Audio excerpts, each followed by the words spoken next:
जी अस्सलाम वालेकुम। मैं रऊफ क्लास आपके सामने नए वीला के साथ हाजिर हूँ। आज वैसे बात तो मैंने करनी थी, जो इमरान खान साहब ने अपनी एक कमेटी बनाई है जिसका महमूद खान चकजई साहब को उन्होंने उनका कन्वीनर बनाया है कि आप जाएँ और हुकूमत से बातचीत करें, वजीरों से बात करें, मुख्तलिफ पार्टी से बात करें, क्योंकि उनको सुप्रीम कोर्ट में कहा गया था लास्ट हेयरिंग पे कि खान साहब हम आपकी तरफ देख रहे हैं। जस्टिस उन्होंने आपको याद मंदोखेल साहब ने कहा था हम आपकी तरफ देख रहे हैं। खान साहब ने कहा जी लेकिन पूरी कौम जो सुप्रीम कोर्ट की तरफ देख रही है, तो लिहाजा तो बातचीत यही हुई थी कि जनाब कुछ बैठ कर बातचीत करें। सो खान साहब ने एक हौसला पकड़ कर के सुप्रीम कोर्ट भी कह रही है चलें हम बातचीत कर लेते हैं, तो खान साहब ने फिर उसके बाद जो कमेटी उन्होंने बनाई है उसमें महमूद खान चकजई साहब को डाला है। तो क्या ये उनकी सीरियसनेस से ये शो करती है महमूद खान चकजई साहब को बनाना, या वाकई खान साहब ये डलाक चाहते हैं, या फिर वो सिर्फ सुप्रीम कोर्ट ने क्योंकि कहा उन्हें तो उन्होंने कहा चलें उनका कहा भी पूरा कर लेते हैं। हम तो कहेंगे जी हमने कोशिश की थी, देखें आगे बात नहीं बनी, क्योंकि फ़ौज और इन महमूद खान चकजई साहब जो उनके रिलेशनशिप का आपको पता है। मसला इस वक्त शहबाज शरीफ साहब या ये नवाज शरीफ साहब इमरान खान का तो है नहीं, मसला तो फ़ौज और इमरान खान साहब के दरमियान है। तो उनके दरमियान कौन सुलह करवाएगा? वो तो महमूद खान चकजई साहब तो नहीं करा सकते, वो तो ज़्यादा सख्त एक स्टांस इमरान खान साहब से भी ज़्यादा सख्त स्टांस जो है वो रखते हैं, महमूद खान चकजई साहब रखते हैं। सो इसमें मैंने बात करनी थी कि जनाब कि क्या ये कोई इसका ब्रेक थ्रू होगा इन हालात में, गिवन इसमें सिचुएशन में। और दूसरा मौलाना फजल रहमान साहब और चकजई साहब की याद जो है पंजाब के लीडरों को उस वक्त क्यों आती है जब अपोजिशन में आते हैं और कोई इन पे खिलाफ क्रैकडाउन हो, जेलों में हूँ, धरने हों, लॉन्ग मार्चेज हों, तो उस वक्त दोनों ये साहबान जो हैं वो इनके काम मतलब इनको याद आ जाते हैं कि आप हैं और हमारी तरीके से वो भी तैयार हो जाते हैं, वो भी घोड़े पे बैठने के लिए तैयार रहते हैं। महमूद खान चकजई साहब हूँ या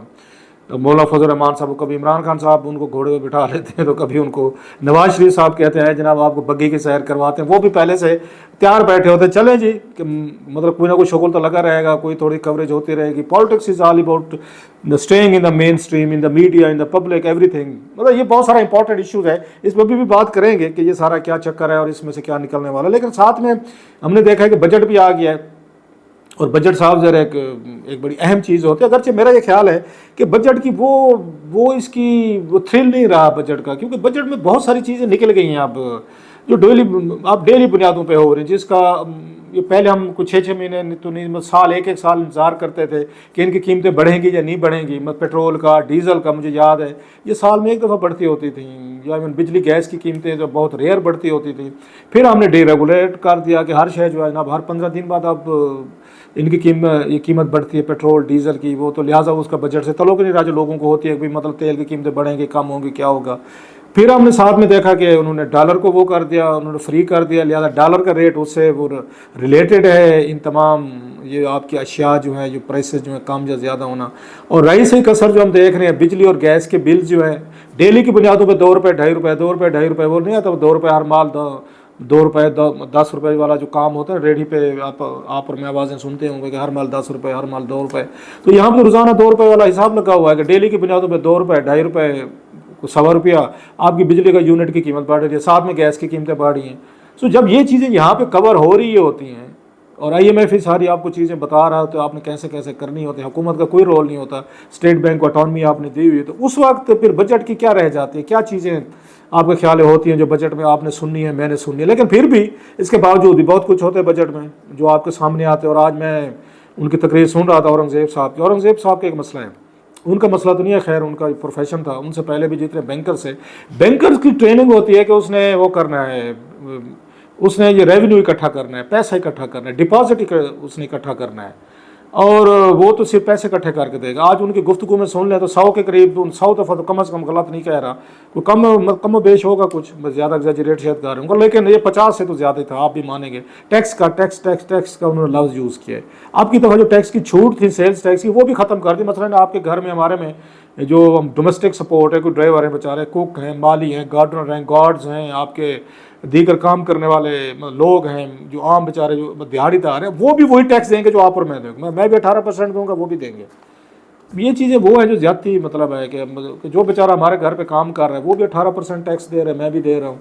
यार ये किस तरह का टैक्सेशन का सिस्टम है आपका कि जिसकी ये चले आपने अच्छा किया कि आपने उनकी तनख्वाहें बढ़ा दी हैं कि जो मिनिमम वेजेस 32 अब 33 से मेरा ख्याल है उन्होंने वो कर दिया, 37 कर दिया। That's a good news. चले कुछ अगर मतलब उनको रिलीफ तो मिलेगा, हालांकि मेरा ख्याल है ज़्यादा होना चाहिए। ये ज़्यादा ये तबका जो है ज़्यादा मेहनत करता है, ज़्यादा फिजिकल वर्क है इनका, इनको ज़्यादा इनको एफर्ट्स करनी पड़ती, स्किल्ड नहीं है, पढ़े लिखे नहीं है, लिहाजा इनको पैसा निकालने के लिए बहुत ज़्यादा लेनी पड़ती है। लेबर लाज नहीं है हमारे यहाँ, लोग 8-8 घंटे की बजाय इनसे 12-12 घंटे इवन 16-16 घंटे काम लेते हैं, फैसिलिटीज़ नहीं देते। और कितनी तनख्वाह दी? 33 हज़ार रुपये। आपने 4,000 रुपये बढ़ा के, जितनी इन्फ्लेशन है उस हिसाब से तो कम है। अच्छा, वो कहते हैं हम ज़्यादा कर दें इनकी तनख्वाह, अगर मिनिमम तो इनको ऑलरेडी पूरी नहीं मिलती। लोग तो 20-22 हज़ार रुपये रखते हैं, 20,000 22,000, बहुत ज़्यादा। मैं तो 15-16 वाले भी देखे हूँ। इंटरनेशनल चेंज पे अब नाराज़ तो हो जाते हैं, KFC से, मैकडोनल्ड से या दीगर लोगों से जनाब कि ये बाहर के मुल्कों के बैकआउट करो, नाराज़ होते हैं। वो कम अज़ कम वो मिनिमम वेजेस भी देते हैं, फैसिलिटीज़ भी देते हैं, और काम भी 8 घंटे होता है। वहाँ बड़ी वो कुछ होता है जिसमें पूरी कौम नाराज़ होती है, जो सारे आपके लोग बैठे हुए हैं और अपने अपने लोगों को पूरी तनख्वाह भी नहीं देते, 16-16 घंटे काम भी लेते हैं, फैसिलिटीज़ भी नहीं है। उनके लिए आपके दिल में बड़ा प्यार मोहब्बत होता है फौरी तौर पे। नहीं जनाब, वो जो कुछ आपके वर्कर के साथ करते रहें, गरीब के साथ, उस पर आपको कोई मसला, वो बेकाट उसका नहीं करना जो दो ने बना कर रहा होता। खैर, दैट्स अनदर थिंग। अब सवाल यह है कि इसमें से गंजी नहाएगी क्या और इसमें नचोड़ेगी क्या? हर शय पे तो टैक्स लगा है, बड़ा है, स्लैब भी बड़ा है। और सबसे ज़्यादा जो प्रॉब्लम में आता है सैलरीड क्लास, जैसे मैं हूँ, मैं कोई बिजनेस नहीं करता, मेरी सैलरी है, उसी में से मुझे टैक्स देना पड़ता है। मैं तो भाग भी नहीं सकता कि मेरा पता है कि मेरे कंट्रैक्ट पे भी लिखा हुआ है कि इतनी इसकी सैलरी है, ये पर मंथ इसको मिलेगा। वो कंट्रैक्ट मुझे जमा कराना पड़ता है, उसको FPR वगैरह, कोई बैंक की स्टेटमेंट, सारी चीज़ें देनी पड़ती हैं। मतलब बाकी लोग चलो इधर उधर कोई ये कर लेते होंगे 2 नंबरी, ये सैलरीड क्लास तो बेचारी वो भी नहीं कर सकती। एडसोर्स आपकी बाज़ तनख्वाहें काट रही होती हैं, ये वहाँ से टैक्स काट रहा होता है, वो और क्या काम करे और कहाँ से पैसा ले, उसके लिए वो चीज़ नहीं। बड़ी मज़े की एक चीज़ हुई है। बाकी मैं आता हूँ बजट के हवाले से, हालांकि मैंने सिपैक पर भी बात करनी है ज़रा, जो एक सिपैक की उसकी रिवाइवल हो रही है। कि आज हमने देखा कि मिफ्ता इस्माइल साहब को मैं सुन रहा था, मेरे अपने भी जहन में बात ना थोड़ी सी खुड़की थी। मैं उस जिम में था जब ये तकरीर हो रही थी, मैं सुन रहा था कानों में लगा के, वो एयरपोर्ट वगैरह होते हैं, तो उस वक्त उन्होंने कहा जब पूरी टैक्स टैक्स टैक्स कहीं पे वो, बल्कि जो पहले से भी उन्होंने उनको कंसेशन दी हुई थी, तो औरंगजेब साहब वो कंसेशन में विड्रॉ कर रहे थे। तो आज बड़े बेरहमी के मूड में थे कि जनाब आज उन्होंने सारा एक ही दिन में पैसा इकट्ठा करके देना है उस हुकूमत पाकिस्तान को, ताकि पता तो चले कोई बैंकर आया। इनसे पहले शौकत ये तरीन साहब थे, शौकत अजीज साहब थे, उनका भी यही था सारा। बैंकर का वही है ना, डिपॉजिट सही होते हैं उसको, उसने पैसा जमा करना होता है, वो नोट उसने गिनने होते हैं, देने नहीं होते उसने बैठ के। खैर, उसमें उन्होंने अचानक कहा जनाब कि ये स्क्रैप और ये आयरन का बिजनेस है, इस पे हम टैक्स छूट दे रहे हैं, इनको फ्री, मतलब इनको कंसेशन दी जा रही है। तो मेरा भी उस वक्त थोड़ा सा हल्की सी हुई, मैं कि ये इतना, ये आज कैसे रहम आ गया इनको, कि बाकी सबको इधर उधर से काटते जा रहे हैं और इनका कहते हैं जनाब स्क्रैप और आयरन। जो स्क्रैप और आयरन आते तो आपके थोड़े से कान तो खड़े होते हैं, क्योंकि स्क्रैप और आयरन का काम बिजनेस पाकिस्तान में एक ही फैमिली करती है, जो सियासत में भी एक्टिव है, सियासत में भी इन है, उनकी फाउंड्रीज भी थी और उनके बड़े यही वाले ये श्रीय हो गए, तो आयरन हो गया, तो स्क्रैप हो गया, इसी का बिजनेस था जो फाउंड्री वगैरह चलती रही, जो बाद में बेच दी गई थी, उसमें सारी चीज़ें हुई थी। तो मेरा उस वक्त जहन में आया, मैं भी ओवरऑल सेक्टर है, तो शायद कोई उन्हें लगा होगा कि जनाब कि ये सेक्टर इस वक्त तबाही का शिकार है, लिहाजा इनको इंसेंटिव दिए जाएँ। बाद में मिफ्ता इस्माइल साहब बैठे हुए थे किसी चैनल पे, मैंने उनको सुना, वो फरमाते हैं, उन्होंने कहा बाकी छोड़े कि आप ये बात नोट करें कि स्क्रैप और आयरन का इन्होंने कैसे दे दिए, कंसेशन दे दिए, बाकी तो किसी को नहीं दे रहे, बाकी तो ले रहे हैं, इवन एक्सपोर्टर से ले रहे हैं। एक्सपोर्टर को कहा जनाब आप जो 1% देते हैं अपनी इनकम का वो करते हैं, अब वो फाइनल नहीं होगा, हम मजीद भी लेंगे, तकरीबन उनसे अभी वो 90 अरब रुपये देते हैं मेरा ख्याल है। तो उसमें कहा जा रहा था शायद 150 अरब तक जाएगा, मतलब 60 अरब रुपये वहाँ से भी निकालेंगे। जो एक्सपोर्टर है, जो मतलब वो बाहर से डॉलर लेकर आते हैं, और भी खैर उसके मसाइल हैं जो उसमें मैं भी तनकीद करता रहता हूँ, उससे तो आप ले रहे हैं, लेकिन वो जो आप अपना है, वो अगर स्क्रैप वाले हैं, दीगर चीज़ें, उनको कंसेशन दे रहे हैं। तो उस पर मिफ्ता साहब ने भी कहा, उन्होंने जनाब ये कोई बहुत बड़ी पर्ची लगती है, मतलब किसी ने सिफारिश की है कि आपने स्क्रैप और आयरन जो है इस पे टैक्स नहीं लगाने, छूट देनी है। तो अब नाम वो भी नहीं ले सके, आम को आपका मेरे जैसे होता तो मिफ्ता साहब डट के कह देते जी रऊफ ने कहा है, आपने कहा है, फलां ने कहा है। इससे पता ये चलता है कि जिनकी तरफ आपका मेरा शक जा रहा है वही लोग हैं पीछे, वही कहलवा सकते थे।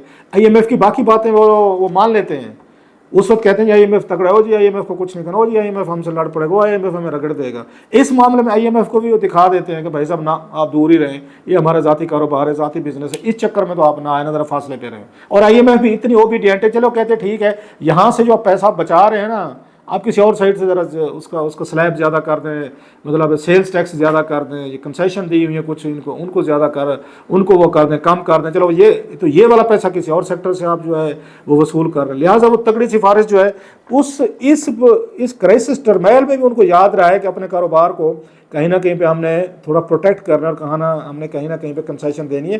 पहले भी ये चीज़ें होती थी, जब पिछली दफ़ा उनकी हुकूमत थी और इसहाक डार साहब वज़ीर ख़जाना थे, उस वक्त इस तरह के 2-4 ये इशूज़ आए रखे कि अपने जिनमें कोई अपने पर्सनल कोई बिजनेस मफादात जो है ना वो अटैच थे।